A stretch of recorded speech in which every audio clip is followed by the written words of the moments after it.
आप देख रहे हैं श्री महाकाल लोक टीवी।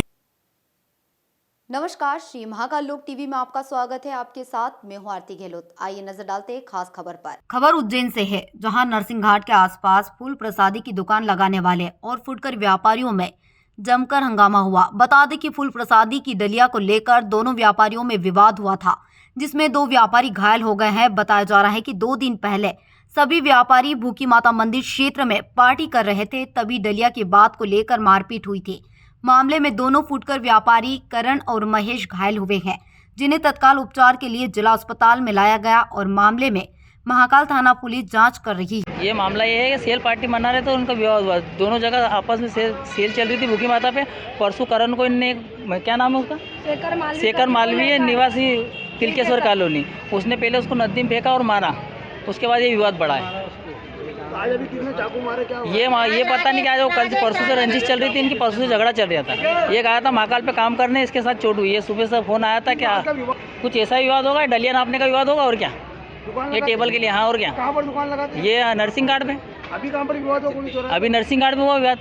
आपका नाम बताओ। धर्मेंद्र माली। नरसिंह घाट पे मेरे हस्बैंड सोए हुए थे, उनको बुलाया कि हमको आपसे बात करनी है। उनको बुलाया, ये लड़का भी आया हुआ था करण, इसको भी बुलाया कि आपसे बात करनी है। राजेश नाम का लड़का है, उसके साथ और 2-4 और छोरे थे। देखो मैं पहचानती नहीं हूँ, मेरी गुड़िया और मेरे हस्बैंड पहचानते हैं। तो उन्होंने वहाँ पे बुला के डायरेक्ट इन पे चाकुओं से हमला कर दिया, और हमला करते मेरे को पता चला तो मैं घर में थी, मैं बाहर आई तो इतनी देर में भाग गए। मेरा नाम सीमा है। कहाँ पर विवाद हुआ? ये आप देख रहे हैं श्री महाकाल लोक टीवी। भगवान श्री कृष्ण की शिक्षा स्थली उज्जैन में एक सरकारी दफ्तर ऐसा भी है जहां बांसुरी की धुन के साथ काम होता है, और वह है जिला शिक्षा अधिकारी डीईओ कार्यालय, जहां एक नया प्रयोग किया गया है। इतना ही नहीं, ऑफिस सहित पूरे कैंप की सूरत बदल दी गई है। जिला शिक्षा अधिकारी दफ्तर में अब आप प्रवेश करेंगे तो बांसुरी की मीठी धुन आपको सुकून देगी। जहां कार्यालय समय में धुन बजती रहती है, वहीं जिला शिक्षा अधिकारी आनंद शर्मा ने बताया है कि संगीत से लोगों के तनाव को दूर करने का प्रयास किया जा रहा है। मैं आपको बता दूं, ये शिक्षा विभाग का भवन नहीं है। इसमें जिला शिक्षा अधिकारी कार्यालय विगत 40 वर्षों से संचालित है जी, परंतु ये मूल तौर पर ये जिला शिक्षा अधिकारी का न होते हुए डाइट का भवन है जी। और इसमें मुझे जहाँ तक ज्ञात है, पूर्व में यहाँ पर छात्रावास संचालित हुआ करता था जी। उसी आकार को लिए हुए भवन है। जब मैं आया था उसके बाद से मैंने लगातार देख रहा था कि इस भवन में बहुत सारे सुधार की गुंजाइश है, और कक्ष बहुत बेतरतीब हैं, और इनमें रंग रोगन की भी कमी है, और लगातार गिरावट हो रही है। सबसे पहले हमने कोशिश की कि कक्षों को ठीक कर लें, और उसके बाद रिकॉर्ड का संधारण भी बेहतर हो सके, इसके लिए भी हमने काम किया। जैसा हम ISO के लिए, सर्टिफिकेशन के लिए करते हैं कार्य, लगभग उसी तर्ज पर हमने इसको मेंटेन करने की कोशिश की है, और हमारा काम अभी जारी है। अभी पूरी तरह से हम 100% ठीक नहीं हुए।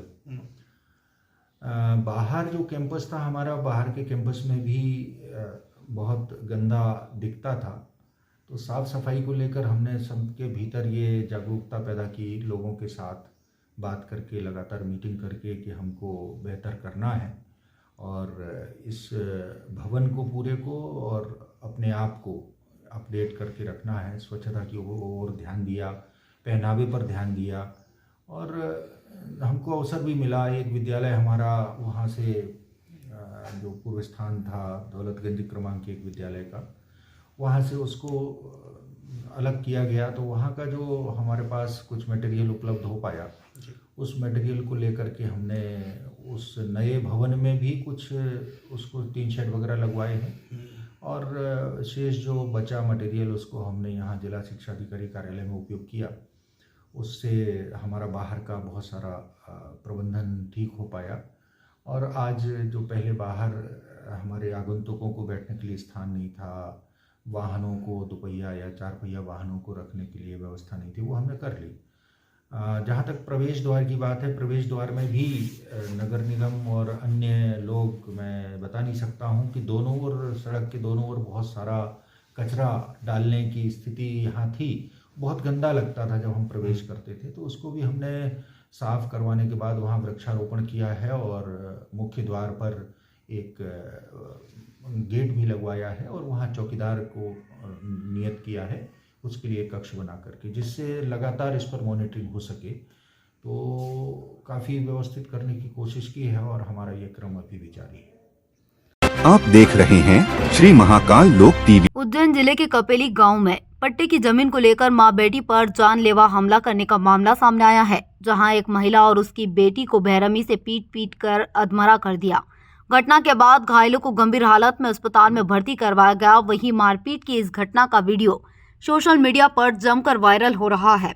वहीं घटना की जानकारी मिलते ही पुलिस मौके पर पहुंची और गुर्जर समुदाय के 5 लोगों के खिलाफ मामला दर्ज कर आगे की कार्रवाई शुरू कर दी है। जो परसों शाम का बताया जा रहा है, इसमें हम लोगों ने वीडियो की पड़ताल करके दोनों पक्षों से संपर्क किया। तो पीड़ित पक्ष की तरफ से इसमें FIR 323 और संबंधित धाराओं में पंजीबद्ध कर ली गई है। पीड़ित पक्ष के लोग उज्जैन में किसी अस्पताल में एडमिट और उपचारित बताए जा रहे हैं। इसमें और भी परीक्षण कर रहे हैं और उपचार के बाद जब डिस्चार्ज करेंगे और डॉक्टर द्वारा अगर कोई इसमें अलग से रिपोर्ट पेश की जाती है तो हम लोग उसमें संबंधित धाराओं का इजाफा भी करेंगे। प्रथम दृष्टया विषय है कि इनका कोई पुराना जमीन को लेकर विवाद था, उस विवाद पर इनकी आपस की मारपीट हुई, वीडियो वायरल हुआ, पुलिस के संज्ञान में विषय आया था। हम लोगों ने संबंधित धाराओं में FIR करी है और पीड़ित पक्ष का कहना है कि इसमें धाराएं बढ़ाई है। तो धारा बढ़ाने को लेकर हम लोग डॉक्टर से बात कर रहे हैं। डॉक्टर की ओर से अगर कोई रिपोर्ट में ऐसा चीज़ें इन्फॉर्मेशन आती है तो हम लोग संबंधित धारा में इजाफा करेंगे। कितने लोगों की गिरफ्तारी अभी जो धाराएं हैं वो गिरफ्तारी वाली धाराएं नहीं है, तो फिलहाल इसमें गिरफ्तारी का प्रावधान नहीं है। धारा बढ़ने का अगर इसमें कुछ साक्ष्य आते हैं तो हम लोग उसमें गिरफ्तारी भी करेंगे। आप देख रहे हैं श्री महाकाल लोक टीवी। हिंदू धर्म के प्रचारक महामंडलेश्वर यति नरसिंह आनंद महाराज उज्जैन में 5 दिन तक गीता का पाठ करने के लिए आ रहे हैं। इस दौरान आनंद महाराज 5 दिनों तक उज्जैन में ही रहेंगे। गीता पाठ के दौरान बड़ी संख्या में साधु संत भी मौजूद रहेंगे। दरअसल आयोजकों ने प्रेस वार्ता में जानकारी देते हुए बताया कि महामंडलेश्वर यति नरसिंह आनंद महाराज 5 दिन उज्जैन में गीता का पाठ करेंगे, साथ ही वे धर्म संवाद भी करेंगे। ये यज्ञ माँ बगलामुखी का यज्ञ है और सनातन वैदिक राष्ट्र की स्थापना हो, हिंदुओं को अपने कर्तव्य का बोध हो, ये पूरी चर्चा 5 दिन गीता जी के माध्यम से हम यहाँ पे करने वाले हैं। मुख्य वक्ता के रूप में यहाँ यति नरसिंहानंद जी महाराज, जो कि जूना अखाड़े से महामंडलेश्वर हैं और डासना देवी मंदिर के पीठाधीश्वर हैं, उनके माध्यम से होगी। 5 दिन वही वक्ता रहेंगे और अन्य पूरे देश से यहाँ साधु संत भी पधारेंगे। तो किसी के मन में यदि किसी हिंदू या सनातनी के मन में कोई प्रश्न भी है तो वो प्रश्नोत्तरी भी होगी, धर्म संवाद भी होगा। के अंदर 1000 से 2000 के बीच हिंदुओं के आने की हम लोगों को लग रहा है कि उपस्थित होंगे वो, और बाकी वो जैसी उपस्थिति हो वैसी बात रहेगा। सुबह 8:30 बजे से हवन शुरू होगा, शाम को 7:30 बजे से हवन शुरू होगा और दोपहर 3 बजे से 5 बजे तक चर्चा होगी। और जो तारीख है वो 9 दिसंबर 2023 से 13 दिसंबर 2023 तक प्रतिदिन है। यहाँ पर जो यति नरसिंहानंद जी महाराज जी हैं, जो यहाँ पर यज्ञ और चर्चा दोनों करेंगे। वो आपका नाम? मेरा नाम यति यतेंद्रानंद सरस्वती है। आप देख रहे हैं श्री महाकाल लोक। उज्जैन जिले के शासकीय उच्चतर माध्यमिक विद्यालय खेड़ा खजूरिया में प्राचार्य उदय सिंह चौहान ने स्कूल में 10वीं क्लास में पढ़ाई करने वाले 2 छात्रों की क्रिकेट के बैट से पिटाई कर दी। बताया जा रहा है कि दोनों छात्र क्लास में क्रिकेट खेल रहे थे, जिसे नाराज होकर चौहान ने दोनों छात्रों को क्रिकेट के बल्ले से पीटा। इस दौरान उन्होंने छात्रों पर थप्पड़ भी बरसाए। मारपीट करते हुए स्कूल के बाहर खड़े कुछ लोगों ने खिड़की से मारपीट का वीडियो बनाकर सोशल मीडिया पर वायरल कर दिया। हालांकि जिन बच्चों की पिटाई की, उनके माता पिता ने अभी तक इस मामले में कोई शिकायत नहीं की है। मामले में शिक्षा विभाग के ADPC ने कहा है कि मामला संज्ञान में आया है। किस कारण से यह मारपीट की गई है, इसकी जांच करने के बाद कार्रवाई की जाएगी।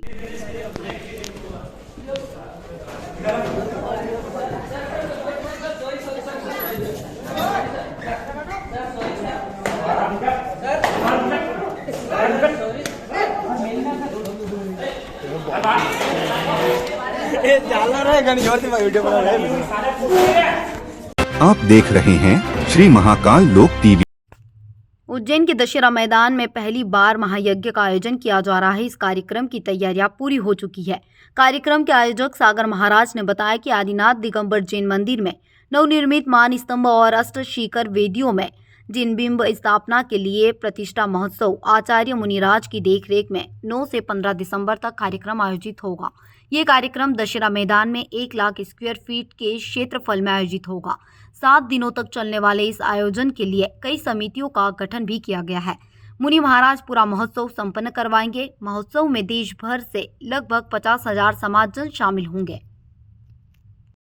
पाषाण से परमात्मा कैसे बना जाता है, ये यहाँ दिखाने का प्रयास किया जाएगा। जैसे एक इंसान गर्भ में आता है और तपस्या त्याग करते हुए कैसे परमात्मा अवस्था को प्रकट करता है, यही यहाँ पर दिखाने का प्रयास किया जाएगा। इसके विशेष आकर्षण के रूप में अंतिम दिन जब भगवान मोक्ष कल्याण को प्राप्त होंगे, वहाँ पर गजरथ एक विशेष आकर्षण जो बुंदेलखंड का होता है उसे यहाँ उपस्थित करने का प्रयास किया जा रहा है। और विशेष आकर्षण साथ में ये भी है कि नारायण, कृष्ण आदि जो महापात्र महाभारत आदि में आपने देखे हैं, उनका भी दृश्यांकन यहाँ पर किया जाएगा। क्योंकि जो नेमिनाथ भगवान जिनका यहाँ पंचकल्याणक होने जा रहा है, वह श्री कृष्ण जी के चचेरे भाई थे, तो उनके निमित्त से द्वारका की रचना आदि बहुत सारे अद्भुत कार्यों के साथ ये 7 दिन का पंचकल्याणक उज्जैन नगरी की इस धरा में भूतो न भविष्यति होने की संभावना है में आता है। और माँ के गर्भ के संस्कार प्राप्त करते हुए कैसे विशेषता को प्राप्त होता है, ये दिखाया जाएगा। फिर जन्म के बाद वह दीक्षा जिसे मुनिराज बनने की अवस्था कहा जाता है, वह किस प्रकार से प्राप्त करते हैं। उसके बाद वह त्याग तपस्या के माध्यम से अपने आत्मा को परमात्मा कैसे बनाते हैं, इन सभी का दृश्यांकन भी किया जाएगा। क्योंकि वर्तमान में पाषाण की प्रतिमाओं को संस्कारित करते हुए परमात्मा के रूप में पूजा जाता है, तो पर्दे के पीछे पाषाण से परमात्मा बनाए जाएंगे और पर्दे के सामने आत्मा को परमात्मा बनाने का प्रयास किया जाएगा।